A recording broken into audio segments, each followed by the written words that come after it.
Senator McCain, good to have you with us this morning. Good morning. Good morning, Diane.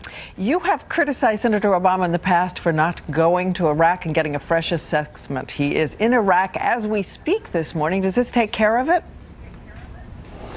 Well, I believe that he'll be able to, I know that he'll be able to have the opportunity to see the success of the surge. It has succeeded. There's very little doubt in my mind that he will see for himself that he had a gross misjudgment and that he'll correct that. This is the same strategy that he voted against, railed against, rallied against, voted against, railed against, voted against, and said the surge wouldn't work. He said it wouldn't work and couldn't work, and has failed to acknowledge it did work, and we have succeeded.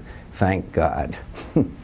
I hope he will have a chance to admit that he badly misjudged the situation and he was wrong. Wrong about the surge. He was wrong. Wrong then. Wrong there. Very wrong. And he should admit that he was wrong. That might help us succeed in Afghanistan. In this latest TV ad, sir, you criticize your ad. You criticize Obama for never holding a single Senate hearing on Afghanistan. But according to Senate records, you've missed all 6 hearings on Afghanistan that were held by the Senate Armed Services Committee, on which you served during the last 2 years. So where is your accountability? I've visited Iraq many times. I've had briefings, constant briefings. I have visited Afghanistan. I know the issues extremely well, and I'm not the chairman of a subcommittee that had the direct responsibility. But the fact is, I was right about the surge and at the darkest times, when many people said that that would kill my ambitions for the presidency.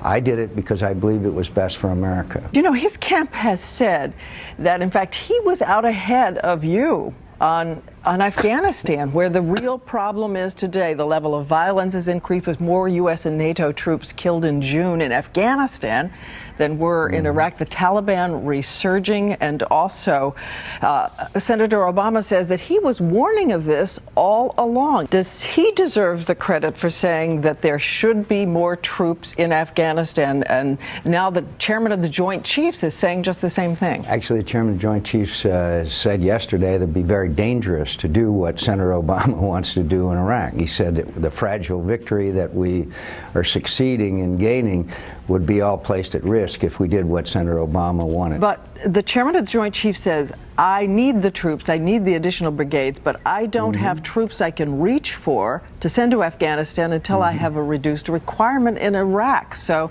in the sense they are linked, the troops in Iraq and the availability of troops for Afghanistan. You can't choose to lose a war in Iraq, in my view, in order to win in Afghanistan. My question is, when will you have enough troops to send to Afghanistan? Oh, I'm sure fairly soon, but it'll be dictated by the conditions on the ground. Look, it's like any counterinsurgency or a strategy that succeeds. We will be able to free up troops to go to Afghanistan. On Sunday, Barack Obama reiterated his belief that Afghanistan is the central front in the war on terrorism. Do you agree with that, Senator? I agree with General Petraeus when he said Iraq was the central battleground in the war and the struggle against al-Qaeda, and he said that repeatedly. Do you agree the situation in Afghanistan is precarious and urgent?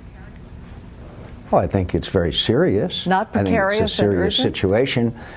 Oh, I don't know exactly whether run through the vocabulary, but it's a serious situation, but there's a lot of things we need to do. We have a lot of work to do, and I'm afraid that it's a very hard struggle, particularly given the situation on the Iraq-Pakistan border.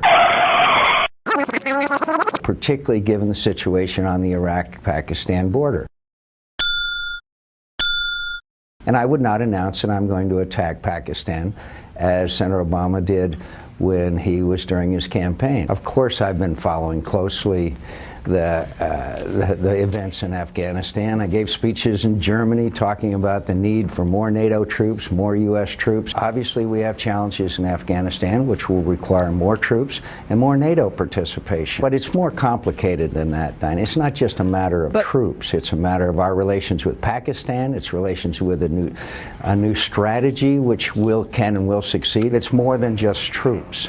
Senator Obama doesn't understand that it is a strategy, the same same strategy that succeeded in Iraq, we will employ in Afghanistan, the one that he rejected and still does not accept the success of. Senator Obama's timetable of removing U.S. troops from Iraq within that 16-month period seemed to be given a thumbs up by the Iraqi Prime Minister when he called it the right time frame for withdrawal. He has backed off that somewhat, but the Iraqis have not stopped using the word timetable. So if the Iraqi government were to say, if you were president, we want a timetable for troops being removed, would you agree to that?